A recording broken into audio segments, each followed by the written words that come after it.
Good day everybody. I'm doing the small video today and I just want to try and explain where the best place is to be able to put your bird feeder inside the garden.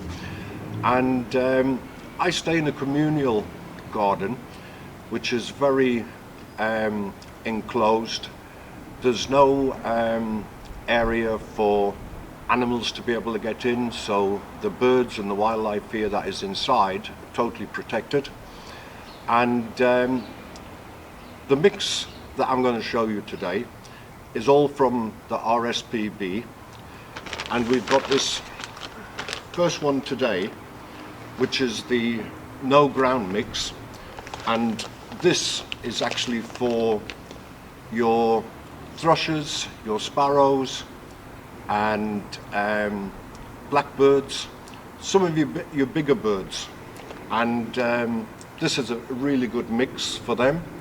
And what I'm actually going to do is actually split the bird feeder that I've actually got into two parts, and I'm going to put this mixture in the top section, so for the bigger birds, and the smaller section I'm going to use for finches. And the reason being is that I've got a very good mix for all types of finches and blue tits, and they absolutely love this little black seed, and it's very rich in oils. So I'm hoping the area that I put it in is going to be a good location for them. And the best thing about one of these bird feeders, you can always change your location. If you've not got the best place, then you just move it, and it's as simple as that. And what I want to do later on is do a little bit of photography to see what type of birds I'm actually getting at this feeder.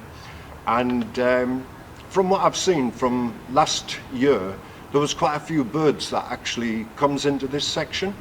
And where I'm actually putting this feeder is on a tree, and even though we're in early February at the moment, we've got no leaves or anything else like that, so it'll be very difficult for you to understand that where I'm going to hang it has got a beautiful canopy of leaves. And I took some amazing photographs of birds, especially a robin that was just on the wall last year, and closed the background off completely, just had the robin in focus, and it had this beautiful yellow-green background which really highlighted the bird. And I'm not going to talk about exposure settings or anything else like that, but that's all part and parcel of photography. This is to actually concentrate on the bird feeder, what type of bird feed to actually use, and hopefully we'll get some great results. So as I say, what I'm going to do is actually open this top of the feeder up, and I'm going to fill this bottom section with the rich oil seed first. And I was initially thinking of actually mixing the two, and then I says to myself, well, you've got a big feeder here, why not split the feeder up that you can get the majority of small birds going to the top, and then the larger birds that actually go to the top. And I thought that was a really good idea, and we'll actually see what it's like once we put it into practice. And I was going to get all technical and mix the stuff up all together evenly, but anyway, let me see how this actually works. As you can see, the black seed is very big compared to the feed that's actually in the bottom,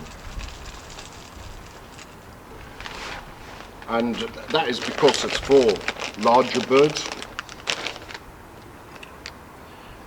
But anyway, that's the first part of this video that is actually made, where, as I say, I've got all the small feed that is actually in the bottom. This is, as I say, the high rich oil content seed, And then here we've got the drier seed, which the thrushes and doves and everything love, but I don't think doves will be able to actually get onto here.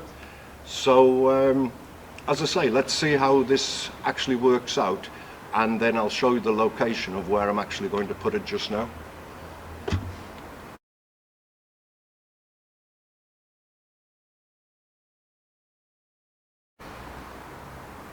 Hi, so everything that I was explaining has now been put into practice. I've got the seed and everything that's inside of the tube feeder, and where I've located it is actually on this tree. But as I say, in the summertime the leaves actually make a beautiful background and a beautiful canopy to be able to take some nice pictures, and hopefully we're going to have a bit of luck. But the main thing with birding is that like anything else, you've got to know where the birds is going to be, and especially with the feeder is to get the birds to actually start feeding and that they actually feel comfortable as well.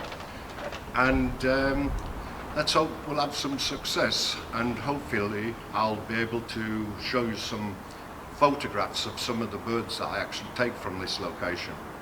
Okay, thanks very much.